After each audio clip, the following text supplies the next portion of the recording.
महाराष्ट्र विधानसभेची निवडणूक जाहीर झाली आहे आणि महाराष्ट्रभर चर्चेला एक वेगळा विषय मिळाला आहे. एरवी ना याच्या त्याच्या घरातले भांडणं बघणाऱ्यांना पुढचा महिनाभर आयतं एंटरटेनमेंट भेटलंय. त्यात नेते मंडळींच्या घरातली भांडणं निवडणुकीच्या निमित्तानं का होईना चव्हाटीवरती येऊ लागली आहे. या लोकांची ही भांडणं जनतेच्या विकासासाठी ही सत्तेच्या खुर्चीसाठी आहेत हेच कोणाला कळणं झालंय. महाराष्ट्राने आजपर्यंत काकापुतण्यांचा वाद बघितलाय. काकापुतण्यांचा वाद महाराष्ट्राला काही नवा नाहीये.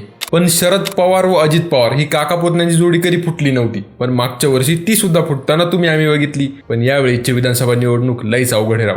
यंदा फक्त काकापुतणेच एकमेकांच्या समोर लढणारे तर असं नाही बरं का, तर भाऊ भाऊ, काका पुतणी, बहीण भाऊ एवढंच नाही तर चक्क वडील आणि मुलगी एकमेकांच्या विरोधात शड्डू ठोकून उभे आहेत. या घरातल्या लढती महाराष्ट्रभर चर्चेचा विषय बनल्या आहेत. तर कोणत्या आहेत त्या लढती, चला याच आपण या व्हिडिओच्या माध्यमातून बघूया. व्हिडिओमध्ये पुढे जाण्याआधी आपल्या एकदम ओकेला सबस्क्राईब करून टाका. या लोकसभा निवडणुकीत एक लढत संपूर्ण महाराष्ट्रभर चर्चेचा विषय बनली होती, ती म्हणजे बारामतीची लढत. सुप्रिया सुळे विरोधात अजित पवारांच्या पत्नी सुनीत्रा पवार ही ननंद भाऊजाईंची लढत होती. बारामतीमधून सून जिंकणार की लेक असल्या चर्चा तेव्हा प्रत्येक ठिकाणी रंगायच्या. तशाच चर्चा आता महाराष्ट्रात रंगत आहेत. या चर्चांमध्ये पहिली चर्चा आहे ती बारामती विधानसभा मतदारसंघाची. इथे काका विरुद्ध पुतण्या अशी लढत होणार आहे. इथे काकांच्या भूमिकेत अजित पवार तर पुतण्याच्या भूमिकेत युगेंद्र पवार आहेत. मागे 1.5 वर्षांपूर्वी राष्ट्रवादीत फूट पडली. अजित दादा पक्ष व चिन्ह घेऊन महायुतीत सामील झाले. शरद पवारांच्या पक्षाला वेगळं नाव व वेगळं चिन्ह मिळालं. तसा बारामती मतदारसंघ हा अजित पवारांचा पारंपरिक मतदारसंघ. मग या मतदारसंघात अजित पवारांच्या विरोधात शरद पवारांच्या पक्षाकडून निवडणुकीच्या रिंगणात उतरवायचं कोणाला अशा चर्चा सुरू झाल्या. मग या चर्चांमधून शरद पवारांच्या घरातलंच नाव समोर आलं. ते म्हणजे शरद पवारांचे नातू व अजित पवारांचे सख्खे धाकटे बंधू श्रीनिवास पाटलांचे चिरंजीव युगेंद्र पवार यांचं.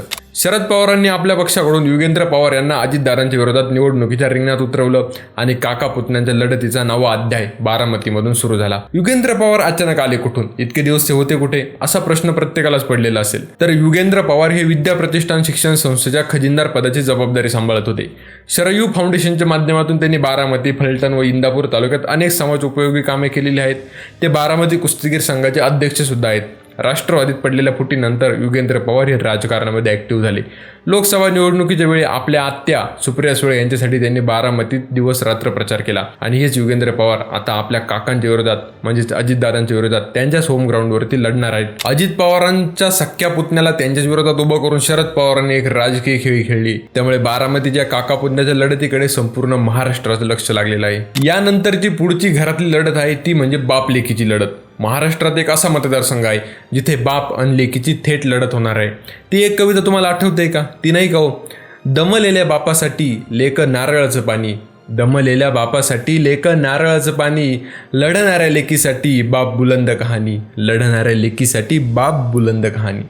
ही कविता बाप आणि मुलीच्या नात्यातला गोडवा दाखवते. पण राजकारण ही एक अशी गोष्ट आहे ना जिथे सत्तेसाठी ही नाती काहीच नसतात. आपण बोलतोय गडचिरोली जिल्ह्यातील अहेरी या मतदारसंघाबद्दल. या मतदारसंघात अजितदादांच्या राष्ट्रवादीचे मंत्री धर्माराव बाबा आत्राम यांना पुन्हा उमेदवारी मिळाली आणि त्यांच्या विरोधात राष्ट्रवादी शरदचंद्र पवार पक्षाकडून धर्माराव बाबा यांचीच मुलगी भाग्यश्री आत्राम यांना उमेदवारी जाहीर करण्यात आली आहे. अहेरी या विधानसभा मतदारसंघात आता बाप विरुद्ध लेक अशी थेट लढत होणार आहे. इथे बाप आणि लेकीचा विरोध एकदम टोकाला पोहोचलाय, इतका की जाहीर सभांमधून ते एकमेकांना धमक्या सुद्धा देत आहे. एकदा धर्माराव बाबा असं बोलले होते की जी मुलगी बापाची नाही होऊ शकली ती तुमची काय होणार, अशांना नदीत फेकून दिलं पाहिजे. तर मुलगी भाग्यश्री आत्राम यांनी शिवस्वराज्य यात्रेच्या दरम्यान असं बोलल्या होत्या की धर्माराव बाबा शेर असतील तर मी शेरणी आहे, माझ्या कार्यकर्त्याला हात लावला तर कापून टाकणार, अशी ओपन धमकी त्यांनी स्वतःच्या बापालाच दिली होती. खरं तर धर्माराव बाबा आत्राम हे अहेरी येथील राजघराण्यातून येतात. मागील 50 वर्षांपासून ते राज्याच्या राजकारणात सक्रिय आहेत. त्यांचे काका राजे विश्वेश्वरराव आत्राम यांच्यापासून वेगळं होऊन त्यांनी स्वतःचं एक वेगळं अस्तित्व राज्याच्या राजकारणात तयार केलं. याआधी त्यांची लढत ही त्यांचे चुलत भाऊ सत्यवानराव आत्राम यांच्यासोबत आणि त्याच्यानंतरच्या पुढच्या काळात त्यांचे पुतणे माजी मंत्री अमरीशराव आत्राम यांच्यासोबत व्हायची. मधील काही काळात अपवाद सोडले तर अहेरी विधानसभा मतदारसंघावरती आत्राम घराण्याचं वर्चस्व राहिलेलं आहे आणि या निवडणुकीत त्यांच्यासमोर थेट त्यांच्या मुलीचं आव्हान असणार आहे. त्यामुळे ही लढत राज्याच्या राजकारणाच्या दृष्टीने महत्त्वाची समजली जाते. यानंतर घरातली तिसरी लढत आहे बहीण भावाची लढत. पंकजा मुंडे विरुद्ध धनंजय मुंडे अशी लढत आपण मागच्या विधानसभेला बघितली आणि या विधानसभेला जळगाव जिल्ह्यातील पाचोरा या मतदारसंघात अशीच लढत होणार आहे. दोन्ही शिवसेना या मतदारसंघात एकमेकांच्या विरोधात उभ्या ठाकल्या आहेत आणि दोन्ही शिवसेनेने उमेदवारी दिली ती एकाच घरात, ती म्हणजे बहीण आणि भावाला. शिंदे यांच्या शिवसेनेकडून आमदार किशोर पाटील यांना पुन्हा उमेदवारी देण्यात आली आहे.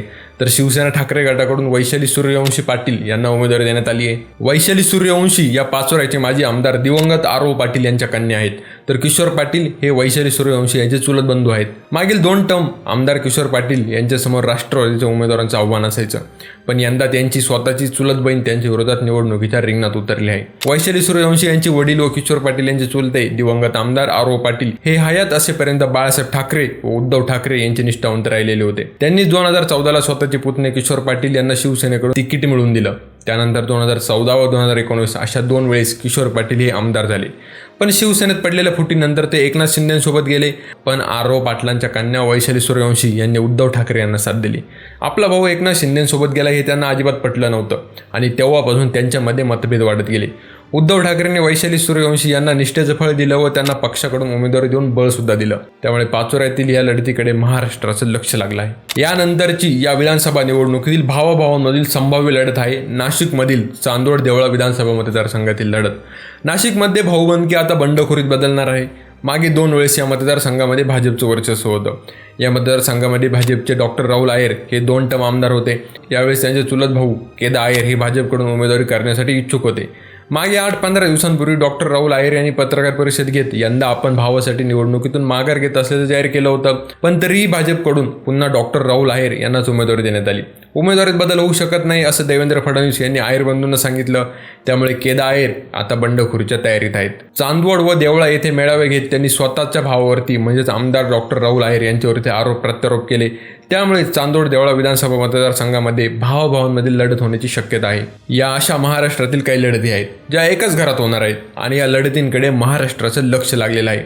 अजून अनेक लढती ज्या एकाच घरात होऊ शकतात, त्या म्हणजे सिंदखेड राजा मतदारसंघातील राजेंद्र शिंगणे यांच्या विरुद्ध त्यांची पुतणी गायत्री शिंगणे अशी ही लढत. तर तुम्हाला व्हिडिओ कसा वाटला? जर व्हिडिओ आवडला असेल ना तर एकदम ओके या चॅनलला लगेच सबस्क्राईब करा.